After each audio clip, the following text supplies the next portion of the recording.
নমস্কার বন্ধুরা, আমরা দুজনে কুকিং চ্যানেলে আপনাদের স্বাগত জানাই। আমি পুতুল।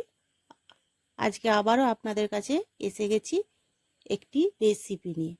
তাহলে চলুন দেখে নেওয়া যাক। আজ আমি বানিয়ে দেখাবো চিংড়ি মাছের মালাইকারি। খুব সহজেই বাড়িতে কিভাবে বানানো যায় সেইটাই আজকে আপনাদের সাথে আমি শেয়ার করব। তো এখানে আমি 200 গ্রামের মতন চিংড়ি মাছ নিয়েছি। চিংড়ি মাছের মধ্যে দিয়ে দিচ্ছি সরষার তেল, হলুদের গুঁড়ো আর পরিমাণ মতো নুন দিয়ে খুব ভালো করে মেখে নেব।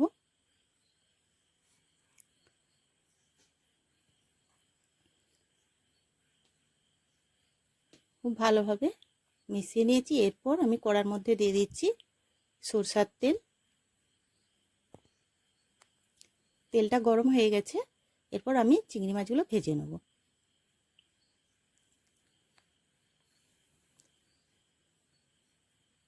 এরপর উল্টে পাল্টে চিংড়ি মাছগুলো লাল লাল করে ভেজে নেব।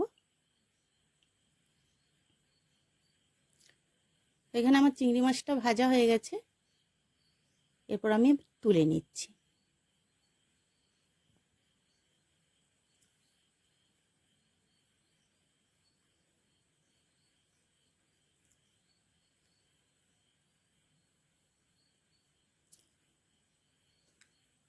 ওই তেলের মধ্যে দিয়ে দিচ্ছি গোটা গরম মশলা।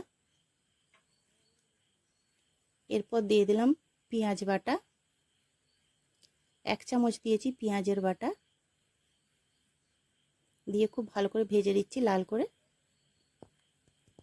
এরপর দিয়ে দিচ্ছি 1/2 চামচ রসুন বাটা, সেটাও দিয়ে আমি ভালো করে ভেজে নেব।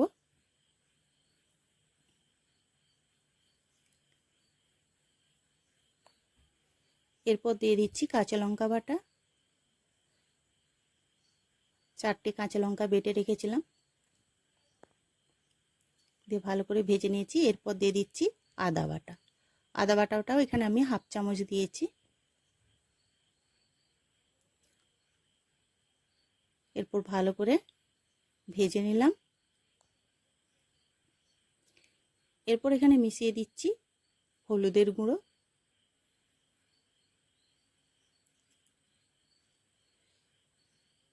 এরপর আমি এখানে একটি মশলা ব্যবহার করছি।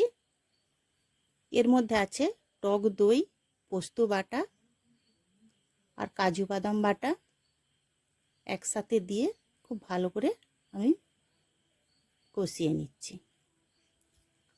আর দিয়ে আছে কালো সর্ষে অল্প করে, দিয়ে একসাথে বেটে রেখেছিলাম, সেটা দিয়ে ভালো করে মিশিয়ে নিলাম। এরপর দিয়ে দিচ্ছি পরিমাণ মতো নুন আর অল্প করে দিলাম চিনি, দিয়ে ভালো করে মিশিয়ে নিলাম।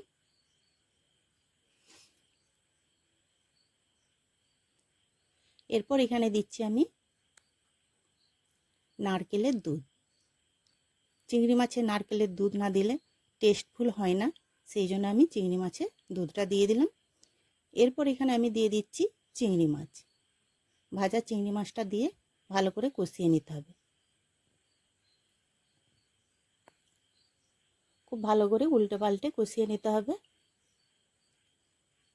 তো বন্ধুরা, আপনারা তো ভিডিওটা দেখে অবশ্যই রান্না করবেন।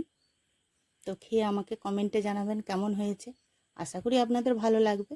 আর ভালো লাগলে চ্যানেলটি সাবস্ক্রাইব করবেন, আমার পাশে থাকবেন। আরও বিভিন্ন ধরনের নতুন নতুন ভিডিও পেতে আপনারা অবশ্যই চ্যানেলটি সাবস্ক্রাইব করে রাখবেন। তো এরপর আমি এখানে দিয়ে দিলাম অল্প করে সরষার তেল, দিয়ে একটু ঢাকা দিয়ে দিলাম।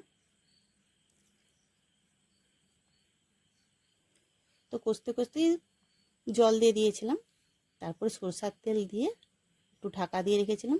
এবার ঢাকাটা খুলে একটু নেড়ে চেড়ে দিচ্ছি। তো এখানে আমার রান্নাটা কমপ্লিট হয়ে গেছে।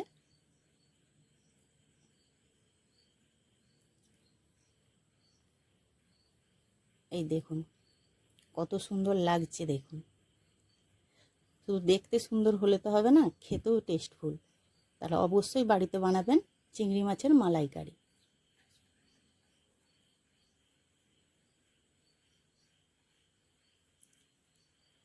পুরো অনুষ্ঠান বাড়ির মতনই হয়েছে। দেখুন, তাহলে ঝটপট বাড়িতে বানিয়ে ফেলুন চিংড়ি মাছের মালাইকারি। এরপর দেখা হচ্ছে অন্য কোনো ভিডিওতে। ভালো থাকুন, সুস্থ থাকুন।